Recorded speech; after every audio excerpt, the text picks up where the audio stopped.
This is the Rugby Ascendant Podcast with Envia Velman and Chris Wyatt. Hey, folks, welcome back to Rugby Ascendant. And guess what? You know, the Rugby Ascendant podcast, their vlog that I do over on Megaphone Sport with Envia Velman. Well, today he's in South Africa. Surprise, surprise. And imagine this. He's having network and power problems. Eskom Sepush. Let me check my app. Oh, yeah, that's why you have no power. MV, we're going to do something a little different today. I'm going to record on my program for you, give him a chance to say hello, and this really quickly get his thoughts on the weekend. So, MV, hoe gaan dit?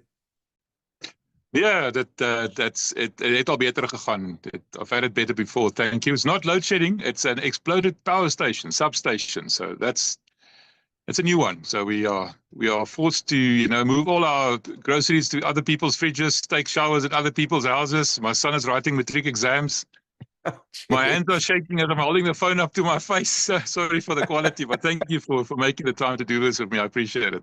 No worries. Hey, listen, very quickly, since I don't want to keep you all day because your arm's going to get tired, but yeah. Okay. So listen, it was a really great weekend for South African rugby as far as the United Rugby Championship. That's all we had on tap this weekend. All four teams win, two home sides win, and both teams in Europe won on the road. Although the Sharks gave us all, a little bit of, chest pains there. Any quick thoughts on how the weekend went for South African sides? The Bulls are going to win the URC. I think that's what I took from it. Oh, gosh. I think you ate some of that spoiled food that was in your fridge. Hasn't spoiled yet, though. I saved it in time. No, I think the Lions, for me, are the standout team at the moment. They had an exceptional first half against Edinburgh, but they went to sleep a little bit in the second half. That's a bit worrying. The squad they selected to go overseas is very, very strong squad. Some injuries again. Kate Voliter injured again. It's a bit of a concern but I think of all the South African teams, they can probably feel the happiest with the kind of players that they have at their disposal. I'm looking forward to see what they can do this season. The Bulls, I think, played very well, but you must remember there was a very depleted Ulster side. But Jake mentioned after the game in the press conference the new balance they've been striking between the forwards and the backs. He was quite excited about that, and he called Willie sort of his general to achieve that balance. That's going to be something to look forward to. The Bulls look very strong. That team is exceptionally strong. I just don't know how far they're going to go. Jake was worried about running out of players, literally, running into problems with all the rest periods that he has to do, and he doesn't know who's going to play for the Springboks. He mentioned, for example, that a guy like Gerard Steenenkamp is now going on tour with the Bulls. They're coming back, but then Gerard's going to stay over there for the autumn series, and then he's going to stay over there for the Bulls to come back and play another URC in a Champions Cup game. So he's going to be away from home for 11 weeks. And it's not going to be the only Springbok. That's a big concern for me. I don't know. What did you think of the Stormers and the Sharks? Well, I have to say this, the Sharks do need their Springboks back. They need Sia, they need Eben coming back.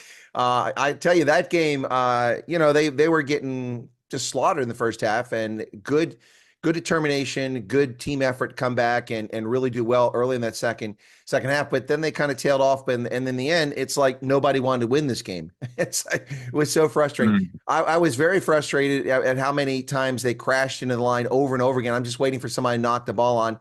And they didn't do it. They managed to get the try, and the Dragons must have been heartbroken because they let that one slip away from them. I think it was more the Dragons let the game slip away than the Sharks won the game. That's my view on that game.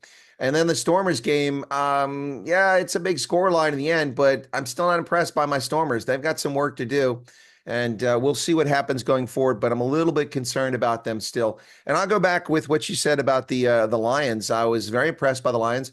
A guy that's been impressing this season in Currie Cup, and now he's doing it again already in URC, and that's Rob McQuane. Man, that guy is, I know he got a hat trick, and it's why people think I'm saying good things about him, but he was all over the place. He was playing great defense. He was playing great offense. He was just a complete all-around player in this game this weekend. And yes, he did get a hat trick, but I agree with you. The Lions look very impressive. And they don't have tons of, Springboks coming back, and they're still getting this done. So I think that the rest of the URC better take notice of the Lions, but they've got to keep it up. They've got to be consistent. As far as the Bulls, yeah, I know the Bulls look great. They're lovely. They're wonderful. The Bulls look pretty good, and I was impressed. But that Lions first half, oh my goodness, I was almost out of voice at the end of the first half, 48-0. And you're right. They took their foot off the gas pedal, the petrol pedal there in the second half. But across the board, hey, 2 wins on the road in Europe, I'll take it, even if they're ugly, even if it's against Zebra Parma, who last week had the biggest upset in their history, beating Munster. Coming from behind. They outscored them 22 points, and wound up winning by 9 points. And then they turn around and they were their own worst enemy.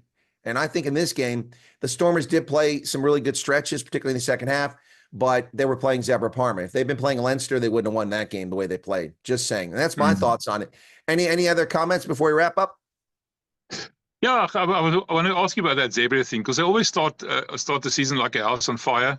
Beating Munster, I mean, that is a big thing, and then just to fall, to such a big loss against the Stormers, it must set them back a bit. But they're always the underdogs, so I can't expect that much more. I'm interested to see what the Lions are going to do against Leinster. That's in 3 weeks' time, and then I'm going to see what the Bulls do overseas. Jake has got a bit of a fire in his eyes, a gleam in his eyes, if I can call it that. He's got plans. So I think I'm excited. I look forward to this season. I think the South African teams are probably all going to end up in the top 8. That's my thinking. Very early on, the one that may be a bit of a question mark, Stormers, but they'll get it together, I'm sure.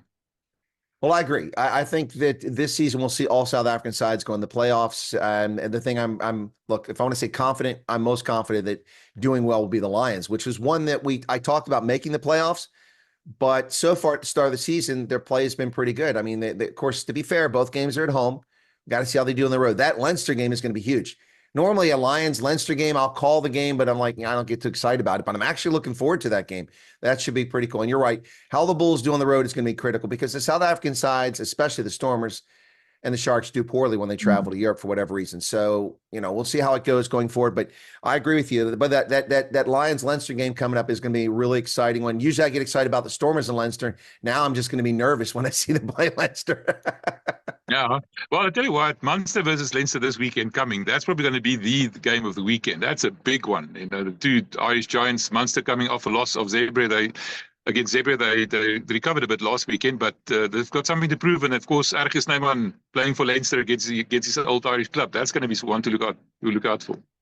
I agree with you. That's going to be weird seeing him not wearing the Munster jersey, wearing a Leinster jersey. That will be very, very strange. I'm not just for players on the field, but those of us watching it. Yeah, that will be the game of the weekend. I don't think I'll be able to cover it because I'll be covering the South African sides, and they're not playing on Friday. So if I can, I will cover it. That's one of the games I will cover is a Munster-Leinster game when they play because it's always huge. But we'll see if it happens. Anyway, that's kind of how the weekend went. Pretty good for South African sides across the board. And listen, stay away from that spoiled, biltong. That you. I'll tell you. And the worst thing is no one can give us any indication of what's going to happen, what's going on. When's estimated time to repair? It's now 2 days. And apparently I'm still lucky. 2 days is like a walk in the park compared to what other people have put up to it. But anyway, it's not enough of that. It's just put up. So I haven't disappeared, people. I'm facing challenges, but like we all do. Thank you. Thank you for doing this, Chris. I appreciate it. No worries. What I didn't tell people is that we have paid the ransom and you've been released and you're free now. We just can't get you home yet. It's a yeah, I'm having a beer. All right. MV Velman from an undisclosed location somewhere in South Africa. It's always a pleasure. We'll chat later, and I hope you get your power back. This is the Rugby Ascendant Podcast with Envia Velman and Chris Wyatt.